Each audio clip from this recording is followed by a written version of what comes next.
Free flexi జోన్గా కాకినాడను తీర్చిదిద్దడంపై అధికారులు దృష్టి సారించారు. మున్సిపల్ కమిషనర్ భావన ఆధ్వర్యంలో నగరంలో భారీ ర్యాలీ నిర్వహించారు. ప్లాస్టిక్ వద్దు పర్యావరణ ముద్దు పేరిట ర్యాలీ జరిగింది. అనంతరం ఆకస్మిక తనిఖీలు చేశారు. ప్లాస్టిక్ పై యుద్ధం చేస్తున్నామని భావన చెప్పారు.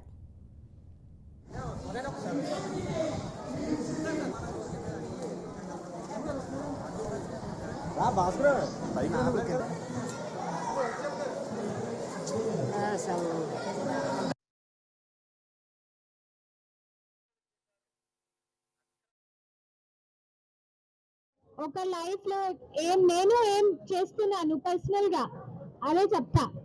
జనరల్ గా స్పీచ్ చదివిస్తారు, నేను ఒక పర్సనల్ ఇన్సిడెంట్ చెప్తాను. సింగిల్ యూజ్ ప్లాస్టిక్ ఎంత మన బాడీ కోసం, మన ఎన్వైరన్మెంట్ కోసం ఎంత డేంజరస్ గా ఉంది, చాలా చాలా డేంజరస్. నేను నా కిచెన్ నుంచి స్టార్ట్ చేసేసాను. అన్ని ప్లాస్టిక్ బయట పెట్టేసాను. మనం మార్కెట్ నుంచి తీసుకుంటాం కదా, ఫ్రూట్స్ అండ్ వెజిటబుల్స్ ఒక కవర్ లో వస్తుంది, క్యారీ బ్యాగ్స్ లో వస్తుంది, అదే సేమ్ ఫ్రిడ్జ్ లో పెట్టడం జరుగుతుంది, అంతే కదా.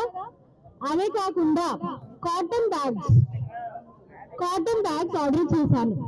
10-11 కాటన్ బ్యాగ్స్ 200 రూపీస్ లో 10-11 కాటన్ బ్యాగ్స్ వస్తుంది. ఫుల్ 5 to 10 years అవుతుంది. మీరు హ్యాండ్ లో ఈజీగా వాష్ చేసుకోవచ్చు. అన్ని ఫ్రూట్స్ ఆర్ వెజిటబుల్స్ సెపరేట్ చేసి అందులో పెట్టేసి ఫ్రిడ్జ్ లో పెట్టండి. అది చేశాను, ఇప్పుడు కూడా చేస్తున్నాను.